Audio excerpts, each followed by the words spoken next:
qurba wa yanha 'anil fahsya'i wal munkari wal baghi. Ya'idukum la'allakum tadhakkarun fadhkurullaha adhkurkum washkurun. Padahal itu innallaha ya'muru bil 'adl. Sesungguhnya Allah memerintahkan adil. Terus wa ita'idil qurba, dan datangkan itu kerabat. Innallaha ya'muru bil 'adli wal ihsan. Bijaksana. Apa ihsan? Yang buruk dibaikin. Ihsan. Jadi kalau yang buruk sama yang buruk ya nggak usah dibahas. Makanya nggak ada kelebihan. Ihsan yang diperintahkan oleh Allah ihsan. Apa ihsan? Yaitu kalau ada orang yang buruk harus kita baik. Kalau ada orang mukul kasih duit, itu ihsan. Ihsan tuh. Aduh, innallaha ya'muru bil 'adli wal ihsan wa ita'idil qurba wa yanha 'anil fahsya'i wal munkari wal baghi. Nah ini berat. Makanya diulang-ulang. Jadi sedikit aqimus shalah. Dirikanlah sholat.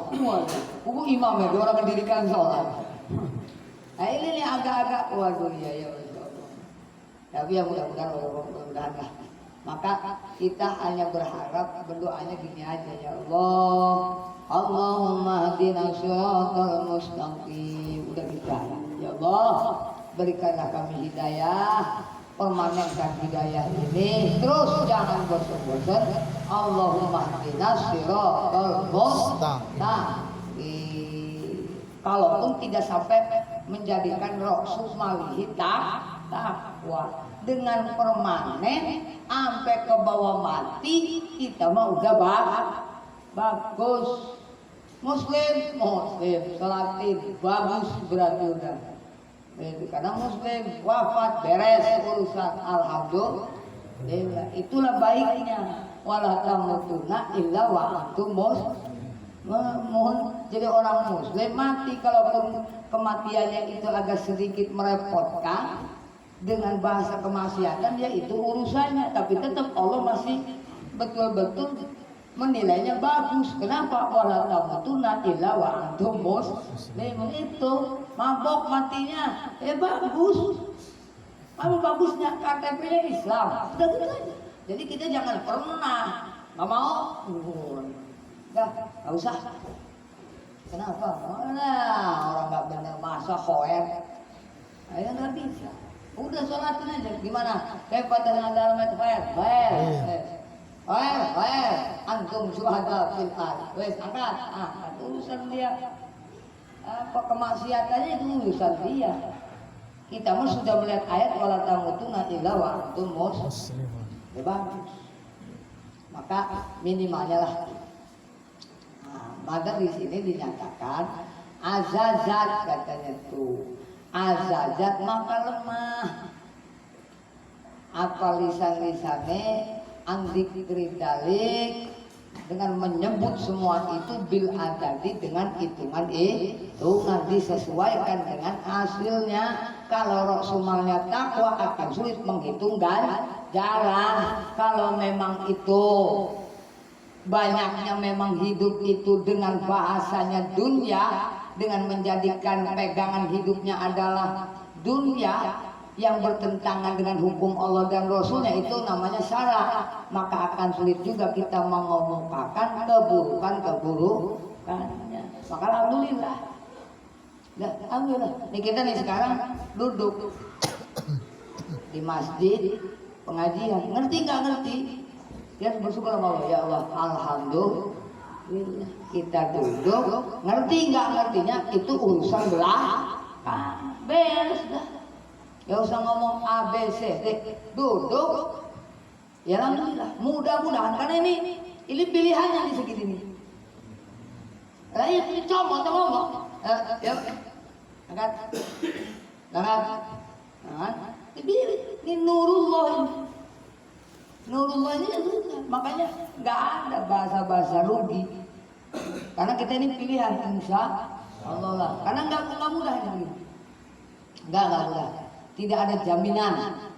Tidak akan ada jaminan. Hidayah Allah itu ada taufiknya, ada keinginannya. Maka teruslah minta Allahumma hdina shiratal mustaqim. Lanjut bismillahirrahmanirrahim wal maqalat tasi'ah. An Utsman Tsauri radhiyallahu anhu. Oh, ini Sufyan Tsauri ini guru Imam Malik.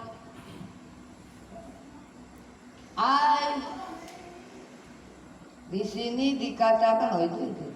Wa huwa lan iya Sufyan Tsauri syaikhul Imam Malik.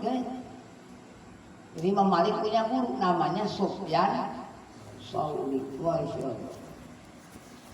Kata Sufyan Tsauri, wa kullu maksiatin, setiap atau seluruh kemaksiatan, nah saat itu akan tumbuh kemaksiatan itu akibat dari orang-orang yang sombong. Puncaknya kemaksiatan itu dengan dasar orang yang sombong. Jadi orang sombong akan menumbuhkan sombongnya di mana aja ini? Sombong maksiat sama ini sombong maksiat. Ini buat terus mabuk. Saya juga 5. Wah, ini sombong dalam ya. Atau sombong dalam ibadah. Ini dohor enggak, asar enggak, maghrib enggak. Kamu ini gimana jadi orang benernya? Wah, enggak juga itu. Sombong juga. Makanya kibar ini udah nggak bisa ditoleransi. Aduh, naudzubillah. Nah itu ada dakwal fadl, pengakuan diri unggul. Jadi kibarin itu hasil dari fa innahu la yurja gufran wa na'udzu billahi min dzalik. Kalau kita mau sombong ini dianggapnya dosa biasa ya. Padahal ya gini sih masalahnya begini. Kayak ngomongin orang ini dosanya sama bapak-bapak dengan orang membunuh. Tapi karena memang keberatannya yang dilihat itu tidak ada, efeknya pun tidak begitu dahsyat, yang tersakiti pun tidak terlihat. Jadi seakan-akan membunuh dengan membicarakan orang itu jauh berbeda. Padahal ini selevel ini. Ini selevel ini. Membunuh dengan ngomongin orang. Bahkan ngomongin orang lebih jauh dari pembunuhan. Kalau pembunuhan masih ada hukum qisas. Lah kalau ngomongin orang ini harus minta Allah, dan sedangkan ngomongin orang ini belum tentu orang berani untuk minta Allah. Kan begitu. Nah ini bahasanya. Sehingga sombong itu pun tidak banyak orang yang mengatakan dosa besar. Nah di sini dikatakan oleh Sufyan Tsauri, tumbuhnya kemaksiatan itu didasari dari pengakuan diri unggul. Dan yang lebih mengerikannya lagi, kesombongan ini tidak akan pernah diharapkan ampunannya dari orang yang sombong. Ya repot ini. Karena sombong itu yang kita ambil adalah sifat Allahnya. La ilaha illa ana. Tidak ada Tuhan selainku.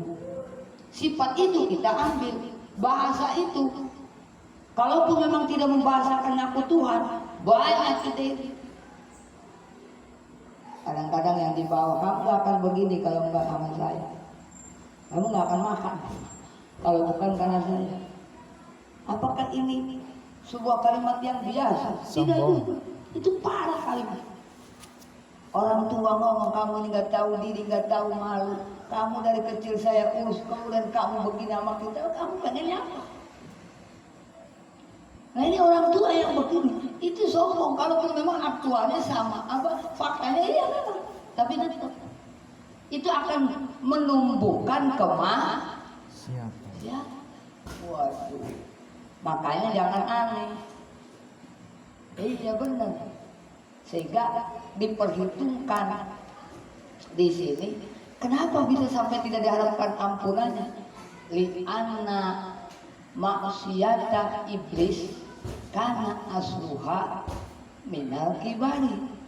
Ini alasannya. Karena maksiat iblis itu adanya timbulnya kemaksiatan iblis minal kibari itu dari arah dirinya menduga yang terbaik, sehingga menyatakan kholaqtani minna wa kholaqtahu min tin, aku dari api, dia dari tanah. Makanya awal iblis itu bukan orang yang bodoh, iblis itu bukan orang yang tidak pernah sholat. Iblis itu orang sholat, hafal Quran, tahu turunnya Quran, hafal hadis, tahu dengan hadis. Dia selalu taat, gak pernah ninggalin ibadah. Apa sih ini? Gak pernah ngomongin orang, gak pernah ini. Gak pernah menyembah batu, gak ada ini. Tetapi dosanya cuma hanya kolak tani minat wa kolak tahu minti. Dia dari api, aku dari api, dia dari tanah. Sehingga pertanyaannya di surat yang lain, qala asjudu liman khalaqtatina, ya Allah, betulkah saya harus sujud di depan manusia yang diciptakan dari tanah? Ini pertanyaan yang memang mencemooh. Apa harus saya sujud di depan orang yang memang diciptakan dari tanah? Nggak bisa. Nah ini bahasa simpel aja. Ini simpel, nggak ada dosa. Kelihatannya nggak ada dosa. Padahal di sana letak kenapa iblis sampai dikatakan oleh Allah wa inna alaika laknati, atasmu laknat. Laknat itu apa? Ba'idum min rahmatillah, dijauhkan dari rahmat. Jadi takabur itu, sombong itu bisa mengakibatkan jauh dari rahmat. Ini yang bahaya, sehingga tidak diharapkan ampunannya. Waduh. Nah, makanya kan kita kan banyak sombong dengan ibadah, sombong dengan kemaksiatan, sombong dengan keadaan. Lihat, sombong ini bukan hanya saja di lisan. Makanya awas orang ngelihat maksiat, waduh. Kadang-kadang kita, alhamdulillah, seakan-akan orang sufi itu amat. Jadi seakan-akan kita jijik melihat orang yang maksiat, seakan-akan kita maunya mencemooh. Nah ini yang repot di kita. Kitanya sholat Allahu Akbar malam-malam, tapi ngelihat isi tidur kita nih jengkel. Kadang-kadang begitu. Jadi kita sholat subuh melihat istri lagi tidur terus kita ngomong, ini gimana sih? Turbai. Ya saya mah. Nah ini aduh naudzubillah min. Ada orang yang sakit aja terus dia ngomong, Pak kenapa? Iya Bapak itu sakit aja. Dia ngomong alhamdulillah. Saya mau nggak pernah tuh sakit sampai sekarang juga alhamdulillah. Tuh ngomong gitu mujinya mah bagus, tapi dengan membuktikan kesombongan bahwasanya dia belum pernah merasakan sakit. Nah, itu jangan. Ayo, aduh bahaya. Sehingga pernah nih saya tadi ini datang ke Nabi Musa. Pernah. Musa, doamu selalu manjur. Terus maksud kedatangan apa nih? Tolonglah. Berarti pinter ya iblis ini. Iblis saja minta wasilah. Yang lebih pinter berarti iblis. Iblis minta wasilah kepada Musa. Musa, kami ini kalau mendoakan didengerin. Fad'ulana rabbaka yubayyilana ma. Oh banyak didengerin Nabi Musa ngomong. Ya Allah, jadikanlah Harun sebagai nabi juga untuk mendampingiku. Dikasih oleh Allah Harun. Ya Allah, coba gini dikasih sapi. Terus maka setan jeli datang ke Musa. Musa datang ke sini, tolong kamu berdoa, tapi buat saya doanya. Kata Musa, apa yang diminta? Aduh, gini Musa, nyesel kita nih. Mau tobat gimana nih? Oh berdoalah Musa kepada Allah, hasil munajah, kesimpulannya apa? Dikasih tahu sama Musa, etan. Hasil munajah kesimpulan cuma satu. Allah memberikan solusi. Tuh. Apa tuh Musa? Kamu datangin aja kuburan Nabi Adam dan kamu sujud di sana. Waduh, Musa. Orang hidup saja nggak mau sujud, apalagi sekarang orang yang mati. Nah, tambah berarti. Berarti itu udah dikasih solusi. Itu sudah diberi, nggak mau, tambah. Oh, Masya Allah. Ada lagi, ini apa sombong ya? Nah, Nabi Musa pun pernah dalam satu hari itu bahasa, kayaknya nggak ada yang lebih baik dari saya. Itu, makanya dites oleh Allah, dipertemukan oleh Nabi Khidir alaihissalam. Nggak katanya dia keder juga tuh Nabi Khidir. Waduh, ajak naik perahu tapi perahunya dibolongin. Kita minta-minta sama orang penduduk tapi tidak dikasih. Terus ada orang rumahnya mau hancur terus kita benerin. Sampai-sampai protes. Ini gimana? Kita minta makanan lapar, dia nggak beri, malah kita bantu mereka.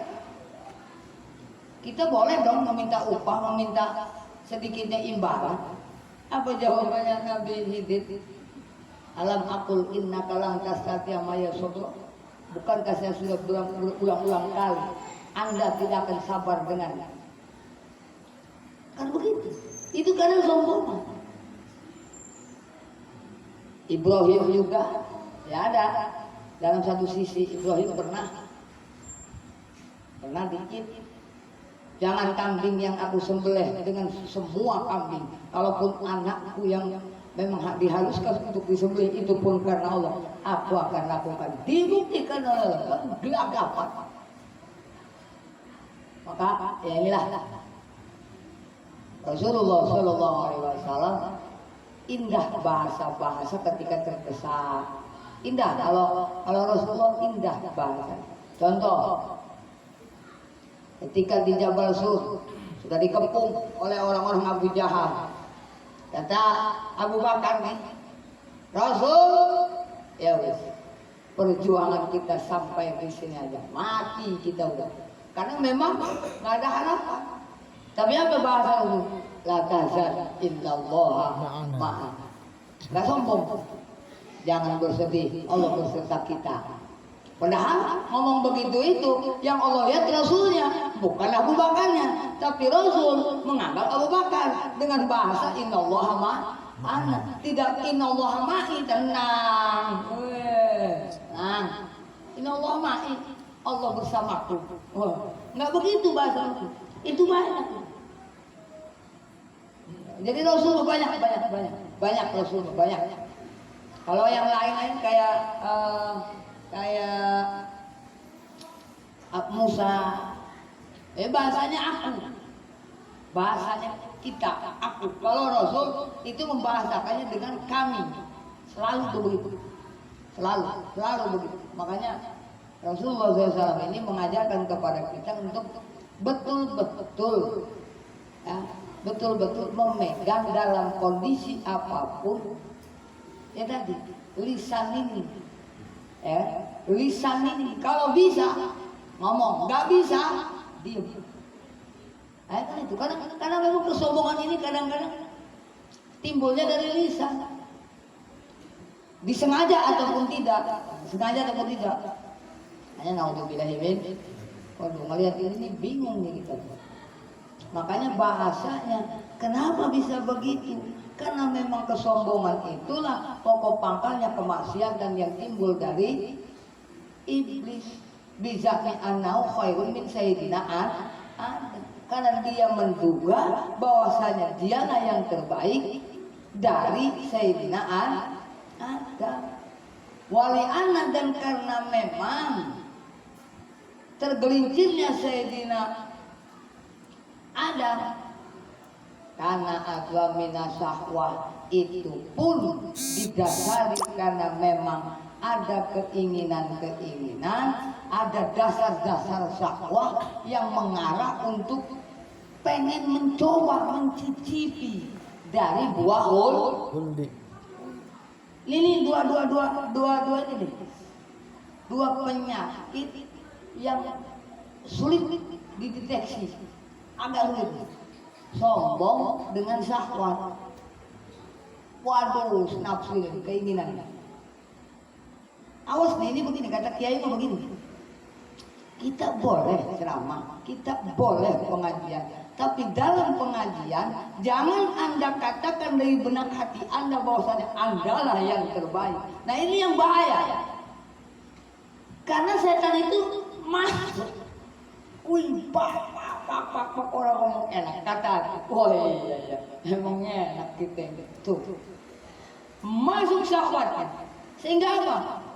Itu bisa dilapisi syahwat itu dengan lapisan-lapisan kebaikan.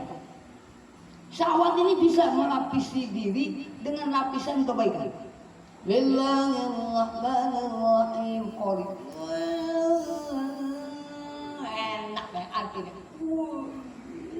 Kayaknya kita doang yang enak. Itu lapisannya. Iya, ini awas hati-hati. Awas hati-hati. Kadang-kadang usaha maju. Iya kan? Nah itu alhamdulillah. Kenapa? Ini ada barokahnya. Wah, tapi barokahnya sejauhnya ke sini. Syahwat dengan sombong ini tidak akan terdeteksi. Sulit. Agak sulit. Maka Rasulullah SAW sudah mengajarkan tidak ada tim sukses itu, tidak ada. 4 sahabat ini bukan tim sukses. Jadi bahasanya sahabat, ashabi. Enggak begini, begitu berhasil oke deal. Oh. Alhamdulillah, Rasul data kita apa nih? Tak ada. Bahkan Rasul mengajarkan kepada kita untuk memanggil ashabi. Semua. Makanya jangan aneh kalau ada di kitab-kitab qala ashabina. Imam Nawawi mengatakan qala ashabuna. Berarti itu murid sebetulnya. Cuma bahasanya telah berkata sahabatku. Telah berkata sahabat kami. Enggak ada. Bahasa itu murid saya. Wow. Itu murid saya. Wow. Kelihatannya bagus. Maka hati-hati. Anak jadi siapa bapak? Sombong. Itu rusak semua. Pahala ibunya, bapaknya ngurusin dari mulai di perut sampai dia gede, itu sudah tidak bisa dilayur, ya tidak bisa diharapkan. Rusak itu semua. Dengan kesombongan. Jadi kesombongan itu bisa mencabut akar-akar, mencabut akar kebaikan itu. Nah ini yang repot nih. Karena kiber dengan syahwat hampir mirip nih. Tapi tidak ada nih yang mengatakan dosa. Mana ada? Keinginan itu sebuah dosa besar. Enggak. Banyaknya orang itu enggak ada. Syahwat itu, keinginan itu hal-hal yang biasa. Wajar lah. Katanya orang punya keinginan wajar, ibu pengen mewah wajar. Jadi seakan-akan wajar-wajar. Padahal itu dosanya besar. Kenapa? Karena yang akan merusak manusia itu dari syahwatnya. Sehingga diterapkan oleh Allah, zuyina linnas hubus syahwat. Iya, hubus. Iya, memang kalaupun itu tidak ditambah dengan kita, di ayat itu dijelaskan Allah sudah modalin, ya kan? Hubus syahwat punya keinginan, Allah udah modalin. Tetapi jangan lepas kontrol. Hubus syahwatnya mesti dikaji. Maka dibutuhkan ilmu agama untuk mengontrol hubus syahwat. Karena memang hubus syahwat diciptakan oleh Allah. Tapi kalau ini kita kemas dengan baik, memanajenya baik, maka hubus syahwat itu bisa jadi menghasilkan nilai-nilai ibadah. Kalau kemasannya bagus. Nah kalau hubus syahwatnya kemasannya tidak bagus, banyak. Masya Allah, ini ya samalah dengan apa? Dengan koru. Nah, ini hubus syahwatnya. Ya naudzubillah. Maka kita mah kadang-kadang ada, maka diistighfari aja lah. Astagfirullahaladzim. Kalau pokoknya pengen hubunya ada, syahwatnya ada. Kadang-kadang nih datangnya waktu tidur. Nah, kalau saya begini enak kali lah begini. Udah kan rabat teman-teman.